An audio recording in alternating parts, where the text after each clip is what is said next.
Hello world. This is Lestat. Today's topic is matchmaking. How does it work? How does it affect the fighters? Subscribe for more videos. In this channel we are going to talk about everything that bald Dana does us not to talk about. Things like matchmaking, steroid abuse and many more. In 2013, the UFC decided to stop other MMA outlets from telling the world how fighters should be ranked, and instead decided to release their own official list for every weight class. Fans from all over the world now regularly flock to the official UFC rankings, which are updated about 36 hours after every card. However, with official rankings being available, fans are quick to point out discrepancies between who the UFC books in high-profile fights and what the rankings tell us. For example, Nick Diaz and Chael Sonnen and Anthony Pettis have all been booked for title fights in divisions where they are not the number one contender. It is obvious that the UFC will continue their history of booking what they think is best for both fans and the organization, regardless of what the rankings denote. We are not here to say that the UFC is wrong for this decision. However, here is a look at the pros and cons of ignoring official rankings when matchmaking. Fight fans are incredibly vocal when it comes to bookings. They know what they want to see and will not hesitate for one moment to tell you about it.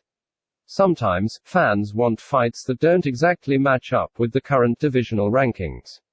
For example, when Alistair Overeem was removed from UFC 146 last year due to a failed drug test, fans and supporters of Pride star Mark Hunt rallied behind the Super Samoan in hopes of seeing him in a title fight with fellow striker Junior Dos Santos. UFC President Dana White ultimately shut down talks of that fight because Hunt wasn't ranked high enough to be worthy of a title shot.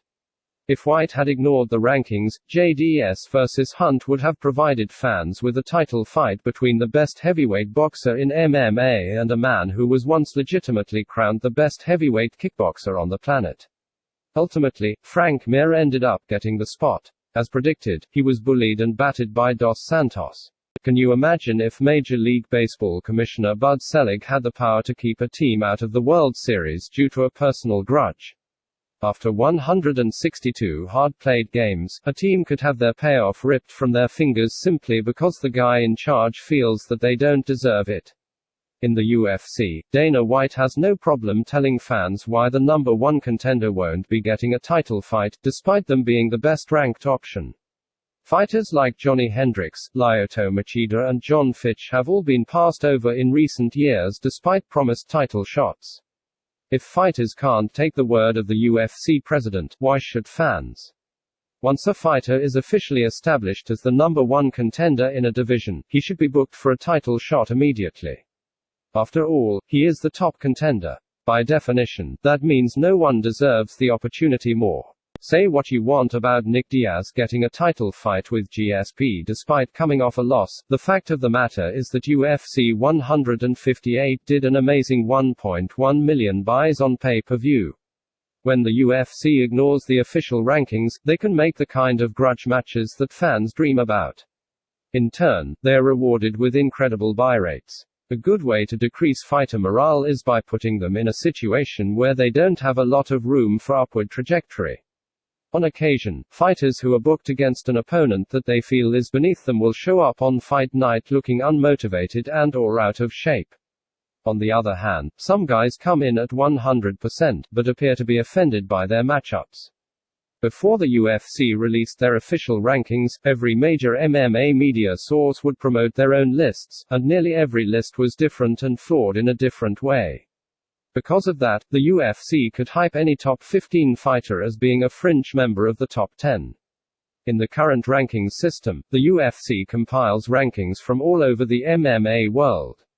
From ESPN's Brett Okamoto to Dennis Holstein from GenicBrook.com, the voices are being counted. However, with writers knowing that they actually contribute to the official UFC rankings, room for bias has worked its way into these lists.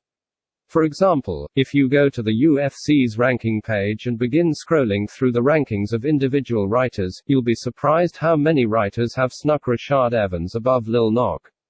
That is, despite the fact that Nogueira defeated Evans in February. Rankings should be reflective of the wins and losses earned inside the octagon, not who MMA journalists like more. If the UFC chooses to ignore the official rankings, they can easily look past any obvious bias that sneaks in. Without any question, the biggest con regarding Zuffa ignoring the official rankings when booking fights is the fact that it makes those rankings lose any and all credibility. What is the point in having rankings if you are simply going to ignore them and do whatever pleases you most? Unranked fighters should not be afforded title opportunities. Fighters coming off a loss should not be afforded title opportunities. Title fights are for the guys who have climbed their way to the top with hard work and in-ring dominance. This is the end of this episode. Subscribe for more MMA related content. Thank you for listening. Subscribe for more MMA related content.